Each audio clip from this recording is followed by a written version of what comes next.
Welcome back. We have with us Mr. Willis Miller. He's the Assistant Director of Samaritan Ministries. Welcome to Public Report. Thank you, thank you. It's a pleasure to have you with us today. Glad to be here. Now tell us, you are with Samaritan Ministries. Yes, I am. Can you give us information on your agency? Sure can. Samaritan Ministry is an interdenominational facility program, and we work with a multitude of religious faith in Christian love. We have over 3,000 volunteers that come. Either they volunteer during the daytime on a soup kitchen team or at nighttime on a shelter team. We have quite a few volunteer opportunities. The program is amazing because we do a lot of things with the hungry, the homeless, the working poor. And believe it or not, a lot of people don't realize during our soup kitchen hours, 60% of our guests are not homeless. They are poor or they're working poor. We have guys who cannot afford to buy lunch, and you'll see some of these trucks come in, and there's a crew of men coming in to eat. Mm-hmm. So we're very proud of what we do there at Samaritan Ministries. Absolutely, and it sounds like a wonderful program because anytime that someone can get a hot meal, that's a good thing. Definitely. Definitely, yes. The way the economy is and the way the weather is now at the wintertime. So yes. We've been fortunate. We serve probably anywhere from 350 to 450 people a day. That's awesome, yes. In a routine. It averages out about 300 to 6 people a day. So now, do you serve, so is this like a soup kitchen? It's a soup kitchen and a shelter for men. Okay. And in the soup kitchen, in the old building, we could only serve 47 people at one time. Mm-hmm. So we had a line that stretched all out the door, all the way up to the curb. Every day? Every day. And so what we had to do, we had to open up about half an hour earlier so we could feed everyone. Okay. In this new facility, we could serve 96 to 97 people per setting. More than double. More than double, that's right. And, you know, it gets back to the old time when we started out. We used to serve people, and the volunteers were able to know the guests. You know, they would talk to them, and you would believe what a smile would do, or how you doing today with people, and they would get to know all our guests. Well, because we were serving so many in that small area, it was like herding cattle. Get them in, get them out, but just make sure they eat. Yes. Okay. And so with this new facility, we watch them come in and we watch them sit down, and you can see the volunteers are very proud. Mm-hmm. You know, the staff is also proud to see, and we're getting to know our guests again. So that's important. It's fellowship as well. Yes, yes.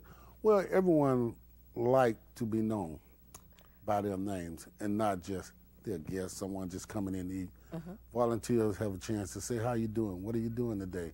What can we help you with? Okay. Or if we see kids come in, oftentimes we have book bags for the kids when they do come in. We collect those so the kids that are going to school make sure they have book bags. And the volunteers do those things for them. That is great.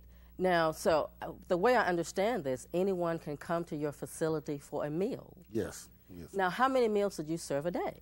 Ooh, on an average day, like I said, anywhere between 350 to 450. But now, do you serve lunch and dinner, or is it just lunch? If you're staying in the shelter, you get to eat 3 times a day. Okay. You can eat breakfast, lunch, and dinner. So you have the soup kitchen, but you also have a shelter. Yes.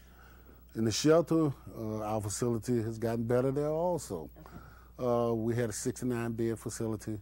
Now we have 80 beds. And no one has to sleep on a mat. In our old facility, once the beds were full, we brought out mats, and guys had to sleep on the floor in the hospitality room. Well, with the new facility, no one sleeps on the floor now. Everyone has a bed. And amazingly, we were able to build in 4 healing beds. So the men would have to leave out at 7:30 in the morning. Well, if you're sick or had surgery, you can stay in those healing beds all day. You don't have to go out in the weather. Oh, that is a good thing. Yes. That you'd probably differentiate with the other shelters by offering the healing situation. Yes. Healing yes, beds. Yes. Very unique. And it's a room outside. We have 2 dorms, and you have this little separate room for healing. So if a nurse or someone had to come in to see the person, we also have a medical room where they can do the exam on the person and continue to do whatever they need to do with them. That is really good. Now, you know, I've been hearing you speak of 2 facilities. So you're saying old facility, new facility. So it seems like that's something that's important for you. So can you inform us about the difference? Yes, I can. Now, in our old facility, the soup kitchen, I'll start talking about the soup kitchen first and move to the shelter. All right. The soup kitchen was so small, people were running into each other. Okay. You know, if you had to put a hot pan out, you hear somebody saying, hot, hot. So that means move out the way. Yes. You know, to prevent accidents. Yes. Now, even in the old building, if you wanted to get canned goods or whatever, you had to go all the way to the back of the building. So if you're having a meeting in the hospitality room, you see a soup kitchen assistant rolling a cart through there, or a volunteer rolling a cart with a lot of cans on it. Now, everything is in the same facility. The soup kitchen is bigger than the whole dining room and kitchen of the other building. Okay, so you have a commercial type kitchen. Yes, it is huge, you know. And I think it's a little intimidating at first if you were a volunteer in the old one and you got in the building, everybody was like, wow, what do we do now? Okay. Where do we go? Okay. Everything is accessible. All right. Other thing in the shelter, once the shelter was full, remember we have 69 beds. 60 beds were for the homeless men, and 9 beds were for a program we had called Project Cornerstone, which is a recovery program. Okay. And we're very proud of that program as well. We have a 75% success rate with that program. Okay. With men getting clean and staying clean, maintaining on their own as well. So we're very proud of that program. Now, with our facility and having 80 beds, we don't have to worry about anyone sleeping on the floor. Yes. You know, and I think that means a lot to all our guests. Yes. So when they come in, they know they're gonna have a bed, a locker. We provide all the condiments for them: lotion, shampoo, toothpaste, toothbrush, deodorant. Oh my goodness. You know, so if a man is working, yes, we encourage them during the 90-day stay at our shelter, save all the money you can. We'll provide the necessary needs. You know, so when you do move out, you got a little nest egg to build on. You know, and this is very encouraging, I'm sure, to your guests there at the shelter. Yes. And now I want to make sure these are for men only. Men only. Now, and since this is a church-based, or you have a lot of churches or the faith-based community involved, are you offering devotions to your guests? Okay, we offer devotion. It's not mandatory. Okay. But we do offer devotion. We have devotion 365 days a year. Yes. You know, from 10 to 10:30. But the amazing thing about devotion is that the volunteers get more out of it, you know, because it's a time for the guests to express their gratitude to God, you know. And most people would think that doing the devotion, well, they're going to preach a sermon. No. Our counselor may read a script, and then the guests begin to share. And believe it or not, they give a lot of praise and thanks to the volunteers, and the volunteers are in awe that these guys are thanking them. And it's amazing because a lot of our volunteers will say, we get more out of that than we give.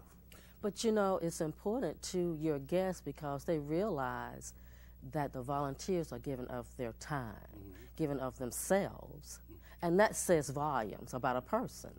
It's also a learning instrument as well. We hope that someday our guests will go out and become volunteers as well. Yes, okay. You know, and one thing we like to tell everyone, Jesus was a servant. He was a servant. So if you can get out there and help serve. No matter, we don't want, it doesn't matter whether you volunteer at Samaritan Ministries, okay, but whether you volunteer somewhere helping someone else. That's what's important.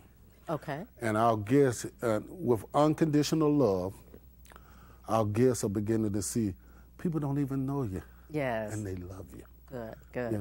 Most of our guests will say, sometimes I'm in a situation, we say, that volunteer offered to get me a coat. Mm-hmm. Why would he do something like that? Okay.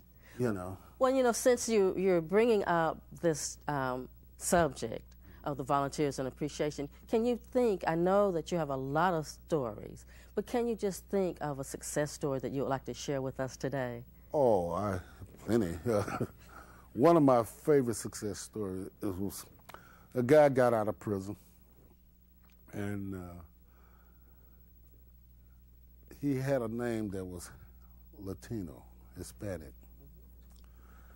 But I had a guy that was in there that was a Mexican guy, and he left the shelter, and this other guy comes in with the same name. So I'm saying, he's trying to slip in here under a different name. I mean, under a name that he has stolen. So I'm a pretty smart guy. Okay. I said, let me see your ID. And I look at this ID and I go, oh my God, that is his name. So I get him in and we talk. And eventually I get the guy into our recovery program. He told me, I went to prison because I was a heroin addict. Okay. And my lifestyle was just going to crap. Mm-hmm. I got caught and I ended up in prison. So I said, look, we have a program that could help you if you want it. It's totally voluntarily, but you got to want it. So he got in the program. He ended up getting his GED, which was great. He ended up getting his CNA license. Okay. And now he works for the library in Winston. And he's also a part-time counselor for me. That is an awesome, awesome story. And he's back now serving, mm-hmm. and that's what your goal is. That's right. That is the very good story. Now, listen, if you would share with our audience today how they can contact you and your organization. Sure. You can call Anna Dunzy. She's our volunteer coordinator. And you can ask her about whatever volunteer opportunities we have. You can call us at 336-748-1962. Okay, and it looks like that information is on the screen right now. Great. So please come down, even if you just want to just come in and tour the facility. Okay. Just talk to the staff, because I think we have a very special staff. We have 13 full-time staff and 7 part-time staff, and we got to run this huge facility. Our backbone is the volunteers. As in most organizations. Yes. Yes, the volunteers, because they fill many roles. They definitely do. And here again, time is precious, and if someone can give of their time, that says a lot about that person's heart. Definitely it does. It definitely does. You have a fantastic program with the Samaritan Ministries, and I like the fact that it has 3 components. Not only do you have the soup kitchen, you have the shelter, and you also have the program for the recovering addicts. Mm-hmm. So, I tell you what, it has been a pleasure talking to you today, the Assistant Director, Mr. Willis Miller, and we will see you next time on Public Report. This has been Public Report. Public Report discusses the issues of interest and importance to our viewing area. Please remember that the views expressed by our guests are their own and do not necessarily represent the views of TCT or the station.